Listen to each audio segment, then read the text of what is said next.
Today's film dives deep into the ocean, where we meet Dr. Erin Kendall, a passionate marine biologist, and Sam Jordan, a skilled engineer. It's September 13th, 2029, a time when technological advancements have reached new heights, allowing humans to thrive beneath the sea. Dr. Erin Kendall is at the forefront of these innovations, working tirelessly on a groundbreaking project, creating a prototype device that will enable her to communicate with sea creatures. Here's a bit of backstory on Dr. Erin Kendall. To secure her position at the expansive marine facility, she had to navigate a unique requirement. Only couples can live and work on site, regardless of their field. Driven by her ambition and her belief in the potential impact of her work, Erin found a creative solution. She pretended to be married to Sam Jordan, a resourceful engineer. This arrangement allowed them both to gain access to the exclusive research hub beneath the sea. Sam, besides being Erin's so-called partner, plays a crucial role in the facility. He not only manages the engineering tasks, but also operates the ship that supports Erin's groundbreaking projects. At the moment, he's expertly docking a specialized pod that Erin will use in her ambitious effort to communicate with sea creatures. Erin watches nervously, knowing how vital this pod is to her work. Despite her anxiety, Sam executes the docking maneuver flawlessly, easing Erin's stress. In a rare moment of personal connection amid their professional facade, Erin shows her appreciation with a quick, grateful kiss. Unfortunately, despite Sam's precise work with the docking, a problem arises. A faulty backup power system threatens the success of Erin's project. Eager to move forward, Erin is in a rush to get started and suggests simply resetting the system to fix the issue.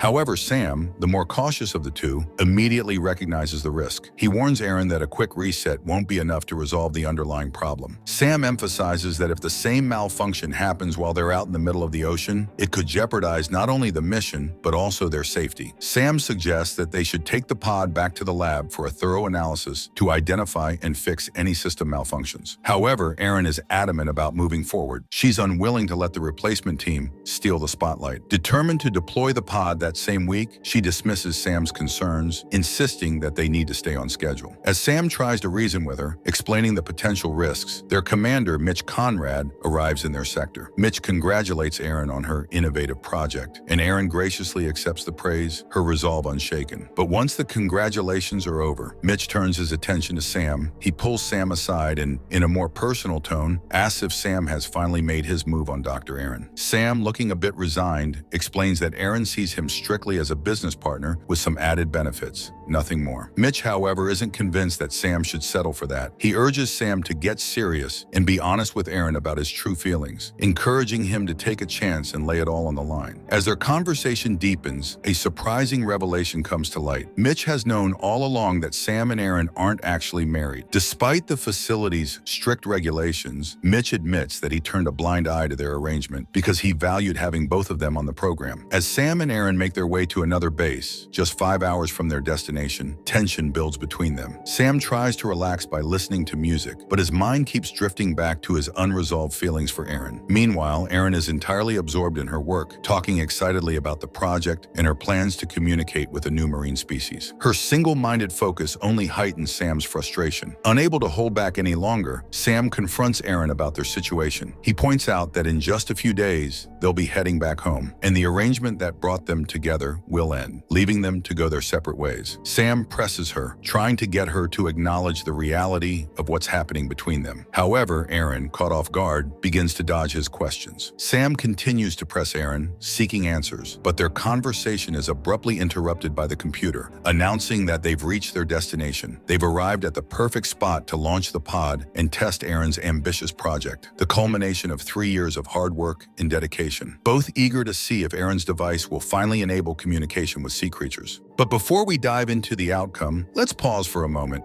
Do you think we'll ever invent a device that allows us to talk to animals? It's an intriguing idea, one that blurs the line between science fiction and future possibility.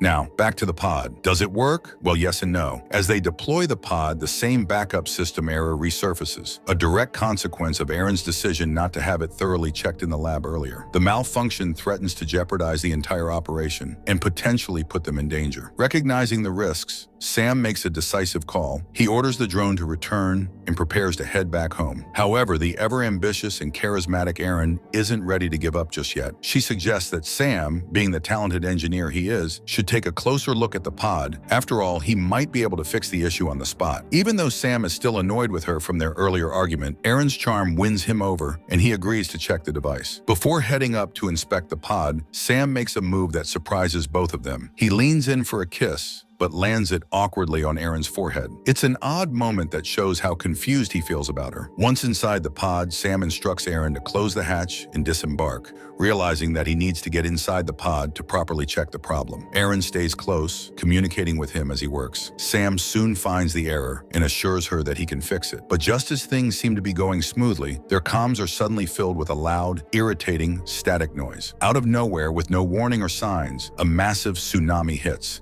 The impact is sudden and violent, catching them completely off guard. The next thing we see is Aaron, unconscious, slowly waking up to the blaring sound of an alarm inside her ship. Disoriented and shaken, she faces the aftermath of the unexpected disaster with no immediate sign of Sam or the pod. Aaron immediately tries to reach Sam, but there's no response, and she can't spot his pod anywhere. Disoriented, she has no idea how far the tsunami has pushed her ship from their original location. Frantically, she scans the ocean, hoping to find some sign of Sam or the pod, but her efforts are in vain. Unable to locate him underwater, Aaron decides to take the ship up to the surface, hoping for a better view and some answers. When Aaron reaches the surface, the scene that greets her is beyond belief. It's raining asteroids, and everything around her is engulfed in flames. Chaos reigns as fiery debris falls from the sky. Just as a massive asteroid hurtles toward her ship, Aaron dives back inside, narrowly avoiding a direct hit, and frantically sends out a mayday call. As panic starts to take hold, and she fears that everyone, including Sam, might have perished underwater, a familiar voice crackles through the comms. It's Commander Mitch Conrad picking up her distress signal. He urgently asks for her status, and Aaron, overwhelmed and scared, quickly updates him on the dire situation. She starts to panic, confessing that she has no idea where Sam is. Mitch tries to calm Aaron down, speaking in a steady, reassuring voice. He explains that they're currently unable to deploy any search and rescue teams because most of their underwater stations have been hit hard. There's widespread chaos, and everyone is doing whatever they can just to survive. He further clarifies that they didn't actually experience an asteroid strike on their stations. Instead, the destruction of their underwater facilities was caused by a massive earthquake. Aaron, bewildered by the commander's explanation, points out that she didn't feel any earthquake at her location. She presses him for more information, but Mitch admits he's in the dark as well, with no solid intel on what's going on. Taking in Aaron's account of the sky literally raining fire, Mitch starts to piece together that they might be dealing with a global catastrophe of unprecedented scale. He quickly shifts focus to Aaron's immediate situation, asking if her ship is still operational. Aaron confirms that all her systems are green, but she's only got 45% of her oxygen supply left. With her oxygen running low, Mitch warns her that a lengthy search and rescue mission isn't feasible. The commander, aware of Aaron's critical oxygen levels, orders her to return to base, emphasizing that with Sam possibly anywhere in the vast ocean, there's little she can do for him. However, Aaron is not ready to give up.